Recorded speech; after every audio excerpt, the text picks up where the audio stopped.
القصة بتبدأ وبنشوف بنت اسمها شيان دي بنت مليانة شوية بس روحها حلوة ومبهجة جدا. هي خجولة وثقتها في نفسها قليلة حبتين، بس رغم كده بتعشق حاجة اسمها غنى ورقص وبتحب جدا تقدم البرنامج بتاعها على الانترنت. بس الغريب بقى انها دايما بتخبي وشها عشان خايفة الفانز بتوعها يتصدموا او يحبطوا لو شافوا شكلها الحقيقي. بعد ما بتخلص البرنامج بتاعها بترمي نفسها على السرير وبتبدأ تحلم بصوت واطي وتقول أمنياتها انها تخلص مدرسة وتتخرج وتعيش لوحدها في اوضتها وتقضي يومها كله في الاكل والشرب والنوم وبس. فجأة بتشم ريحة اكل تجنن جاية من بره، بتكتشف ان عيلتها عاملين حفلة باربيكيو وشوي، فبتنزل تجري على السلم وهي طايرة من الفرحة. اهلها بيحبوها جدا وبيسيبوها تاكل براحتها زي ما هي عايزة ومش مهتمين خالص بشكلها، ودايما بيفكروها انها جميلة وزي القمر مهما كان وزنها زايد. بس هي من جواها حاسة بعدم امان، عشان كده بتسيبهم وتدخل بهدوء وبتقف تبص على صورة عيلتها. عينيها بتتملي دموع وبتقول ان الدنيا مش عادلة معاها ابدا لانها الوحيدة اللي تخينة في العيلة كلها. وهنا بقى بنتعرف على اختها التوأم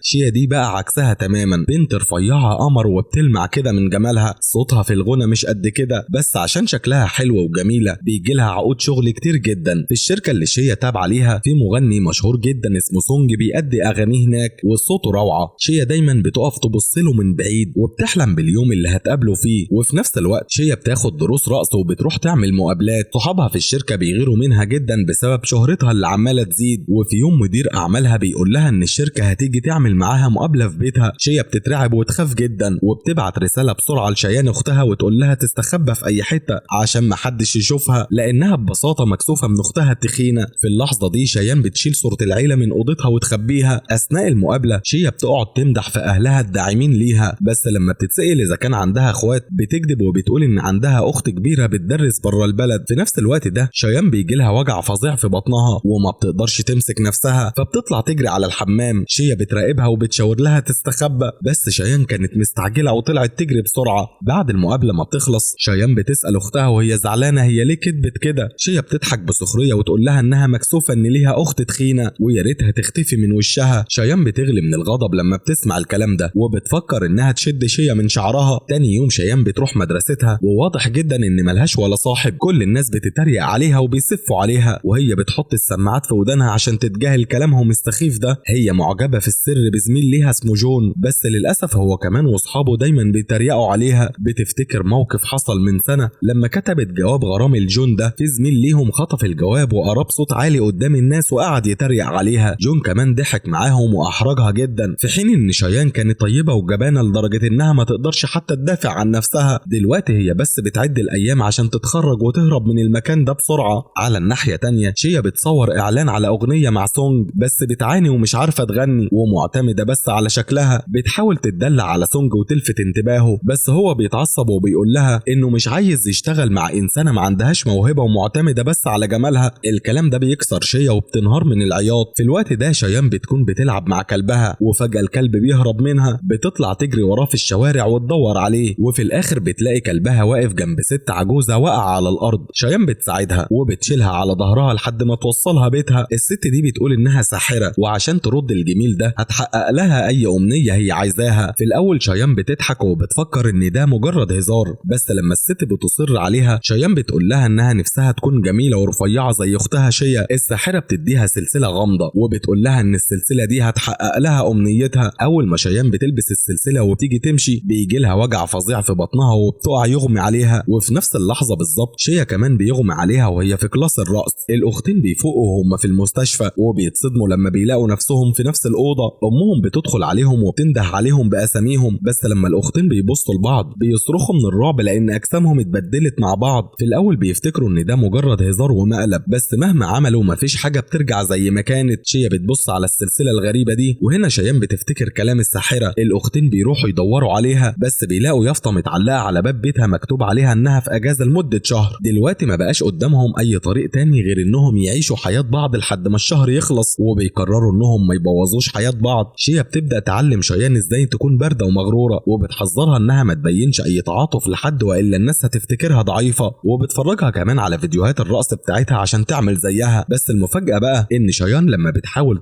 بترقص حلو جدا، وده بيبين انها كانت بتتمرن على الغنى والرقص في السر جوه اوضتها من زمان. شيا بتسألها عن صحابها فشيان بترد بحزن ان ملهاش ملهاش صاحب. وهنا شيان بتتريق عليها وبتسف عليها. في البيت اهلهم بيبقوا مذهولين وهم شايفين الاختين فجأة بيتعاملوا مع بعض كويس جدا. دول بيبدلوا هدومهم وموبايلاتهم وبيدوا نصايح لبعض كمان. بسرعة بيجي مكالمة على موبايل شيا اللي مع شيان من مدير اعمالها، بيقول لها انها لازم تروح عشان تصور اعلان. شيان بتضطر تجهز وتحط ميك اب، ولما بتبص لنفسها في المراية لاول مرة في حياتها بتحس بجد انها جميلة. الناس بيعاملوها باحترام ومحدش بيتريق عليها. على الناحية التانية بقى شيا بتدخل المدرسة وهي في جسم شيان. جون واصحابه بيقعدوا يضايقوها، بس المرة دي هي مليانة غضب وبتبقى عايزة ترد عليهم، بس بتمسك نفسها عشان ما تبوظش حياة شيان. هناك بقى شيان مستمتعة جدا بعالم شيا المليان اضواء، بس قبل ما تقف قدام الكاميرا بتترعب. خجلها بيبوظ الاداء بتاعها، والفريق بتاعها بيزعق لها وبيقولوا لها انها بتأخرهم كلهم. شيان بتوطي راسها وبتعتذر لاصحاب اختها، وكلهم بيتصدموا لان شيا عمرها ما اعتذرت في حياتها قبل كده، فبيفتكروها بتمثل عليهم وبيمشوا ويسيبوها. شيان بتدخل الحمام وهي بتعيط، بتمسك السلسلة وبتتمنى انها ترجع لحياتها الحقيقية وجسمها الاصلي. في نفس الوقت شيا بتستمتع جدا وهي في جسم شيان، وعمالة تاكل كل الاكل اللي كانت محرومة منه بسبب الدايت الصارم بتاعها. بتتصل بشيان وتسألها عن البروفا، فشيان بتقول لها انها مرعوبة وخايفة تفشل، بس شيا بتشجعها وبتقول لها تخلي عندها ثقة في نفسها وانها دلوقتي في جسم رفيع وجميل، وبتنصحها انها تتخيل نفسها كأنها لوحدها في اوضتها بتغني وترقص من غير اي ضغوطات. شيان بتتأثر بكلام اختها وتوعدها انها هتركز في الاداء بتاعها. ولما الحفلة بتبدأ شيان بتطلع على المسرح وكلها ثقة، بترقص بمنتهى الجمال وصوتها بيطلع يجنن. الجمهور والفريق كله بيبقوا مذهولين لان صوتها عمره ما كان بالجمال ده قبل كده، بس فجأة رجلها بتتزحلق وكانت هتقع. وهنا سونج بيطلع يجري ويلحقها في اخر لحظة، بيسألها بقلق هي كويسة ولا لا، فشيان بتطمنه انها بخير. بعدين سونج بيطلع على المسرح وبيبدأ يغني. شيان بتبقى سرحانة فيه تماما وبتبص له بنظرة كلها حب وانبهار. بعدين مدير شيا بيروح لشيان اللي لسه في جسم شيا وبيمدح في ادائها جدا، واصحاب شيا كمان بيتصدموا وبيعتذروا لها وبيقولوا لها ان صوتها اتغير تماما وبقى احلى بكتير من الاول. شيان بتروح البيت وهي طايره من الفرحه، وهناك باباها ومامتها بيمدحوها من قلبهم وبيقولوا لها انهم عمرهم ما شافوها بترقص وتغني بالروعه دي. بس شيا اللي كانت قاعده جنبهم بتولع من الغيره وبكل غضب بترمي الميه، وده بيخلي الاب والام اللي لسه فاكرينها شيان يستغربوا جدا. لما بيدخلوا الاوضه شيا بتنده لها وتحدف عليها لعبه وبتزعق وتقول لها ان بغناها على المسرح بوظت كل حاجه، وبتكمل زعيق ان الناس كلها دلوقتي فاكره ان صوتها حلو ولما ترجع لجسمها الحقيقي هتقابلهم ازاي. بتفضل تزعق، فشيان بتعتذر لها تاني وتوعدها انها مش هتغني لحد ما يرجعوا لاجسامهم. فجأة بيجي رساله على موبايل شيا من سونج. شيا بتتفاجئ وبتسالها لو كانت اتكلمت معاه، بس شيان بتسكت وتخبي الحقيقه. شيا بتتصدم لان سونج دايما كان بيعاملها ببرود وبيقول عليها مغروره، ودلوقتي بعت لها يطلب يخرج معاها. شيا بترد بسرعه بالموافقه وبتقول انها هتغني بنفسها عشان ترجعه ليها. تاني يوم شيا بتروح المدرسه وتفتح اللوكر بتاعها، بتلاقي مذكرات اختها جوه فبتاخدها معاها. وهي بتقرا المذكرات بتكتشف الحقيقه المؤلمه بتاعت شيان، ازاي كانت معجبه بزميلها جون بس هو رفضها عشان وزنها، وازاي هو واصحابه كانوا دايما بيضايقوها، وازاي هي كانت دايما بتتمنى انها تختفي عشان تخلص من الوجع ده. شيا بتتاثر جدا والاول مره بتفهم قد ايه اختها عانت من وجع ما كانش بايديها. في الوقت ده شيان بتخلص تمرين الرقص وبيوصل لها رساله من سونج انه عايز يقابلها على السطوح. بتروح هناك وهي في قمه السعاده. سونج بيعتذر لها عن معاملته السيئه ليها قبل كده، وهو ما يعرفش ان شيا كانت مخبيه ده عن شيان. شيان بتبتسم وتسامحه وهو بياخد نفس بارتياح ويقول لها انه بيعشق صوتها، وبيبداوا يشاركوا الحاجات اللي بيحبوها سوا. بيقول لها انه عايز يقرب منها وبياخدها في حضنه. قلب شيان بيتملي بالفرحه، بس في نفس الوقت بتبقى متلخبطه لان هو بيكلم جسم شيا مش شكلها الحقيقي، فبتعمل حجه ان مدير اعمالها مستنيها وبتمشي وتاجل الموضوع. في نفس الوقت صاحبه شيا الحقوده بتبقى واقفه تتكلم مع المدير وزعلانه انهم اختاروا شيا تغني في الحفله مش هي. المدير بيقول لها ان صوت شيا بقى احسن دلوقتي ولازم هي اللي تأدي. لما شيان بتوصل بتقعد تاكل معاهم وكلهم بيتصدموا لان شيا في العاده بتبقى مغروره وبتاكل لوحدها. المدير بيديها نصايح وشيان بتبقى مستغربه جدا لان في حياتها الحقيقيه كانت بتاكل لحد ما تشبع، بس شيا دايما بتحافظ على جسمها. على الناحيه التانيه شيا بعد ما قرأت المذكرات بتقرر انها هتحارب عشان اختها، وهي خارجه بتشوف شله من الولاد والبنات المتنمرين ومنهم بنت واقفه قدام المرايه بتمدح في نفسها. شيا بتضحك عليها فالبنت بتتعصب وتسالها ايه اللي بيضحك. شيا بتتجاهلها فالبنت بتزقها توقعها والباقيين بيضحكوا. شيا بتغلي وترفض تسكت فبتزقهم وتواجه زعيمتهم وتتريق عليها وبتقول لها انها رفيعه زي عود القصب. جون اللي كان واقف قريب بيتدخل بس شيا بتتريق عليه هو كمان وبتقول له ان عمرها ما هتعجب معجب بولد ضعيف زيه. الكل بيبقى في حالة صدمة لأن شيان دايما كانت جبانة بس دلوقتي طالعة قوية وما بتخافش. في الوقت ده سونج بيبص على صورة شيا في موبايله وبيحس بانجذاب ليها، بيبعت لها رسالة عشان يقابلها تاني. لما شيان بتشوف الرسالة قلبها بيدق بسرعة وبتروح له فورا. المرة دي سونج بيعترف لها بحبه وبيقول لها انه في الاول كان خايف انها تكون سطحية بس دلوقتي هو بيحبها عشان شخصيتها وصوتها. شيان بتتلخبط لانها مش شيا الحقيقية بس ما بتقدرش تمسك نفسها وبتقول له انها هي كمان بتحبه، وبيتفقوا انهم يخرجوا بعد الشغل. هم ما يعرفوش ان صاحبة شيا الحقودة كانت بتصورهم فيديو في السر وهم بيحضنوا بعض على السطوح. في البيت شيا بتبقى مخنوقة ومش عاجبها عيشة الاكل والنوم بس، فبتحاول تروح تقابل الساحرة بس بتلاقيها لسه في الاجازة. بعدين بعد الشغل شيان بتتقابل مع سونج في استوديو فاضي، بيقعدوا يخططوا للخروجة الرومانسية بتاعتهم وهي بتبقى طايرة من الفرحة ان ايدول مشهور بيحبها بجد. بيمسكوا ايد بعض وبيرجعوا البيت وهم مبسوطين جدا، بس اول ما بيوصلوا الجنينة بيلاقوا شيا مستنياهم هناك. الاختين اللي مخنوقين من حياتهم المملة كل واحدة فيهم مخبية سرها. شيان ما بتقولش انها بتواعد سونج وهي في جسم شيا، وشيا ما بتقولش انها اتخانقت مع المتنمرين وهي في جسم شيان. بيفكروا بعض ان فاضل 15 يوم بس والشهر يخلص ويرجعوا لاجسامهم الحقيقية. قلب شيان بيقع لانها مش عايزة ترجع ونفسها تفضل جميلة للابد وتعيش الحلم ده وتحب سونج قدام الناس، فبتفضل تقابله في السر ومخبية علاقتهم. على الناحية تانية شيا بتكمل قراية المذكرات وبتعرف ان شيان قدمت مرة في تجربة اداء لبرنامج غنى ورقص بس الحكام اتريقوا على شكلها ومسحوا بيها الارض. شيان انكسرت وسابت كل حاجة وانعزلت عن العالم. شيا بتتهز لما بتفهم قد ايه الدنيا كانت ظالمة جدا مع موهبة اختها. شيا بتشوف زمايلها في الكلاس وهم بيعافروا في الرقص فبتضحك على حركاتهم العشوائية. في بنت بتتعصب وبتتحداها انها تورينا هتعمل ايه. شيا بتتقدم وبترقص ببراعة بتخلي الكل مذهول. جون بيبص لها وهو مصدوم ومبهور وبيقول ان دي شيان الجديدة. في الليلة دي شيان بترجع البيت عشان تاكل بس شيا بتمنعها وبتقول لها انها تبوظ لها الفورمة بتاعتها. شيان بتتفاجئ لما شيا بتقول لها انها قرت المذكرات. شيان بتتعصب وتزعق وتتهم شيا انها بتتدخل في حياتها الشخصية.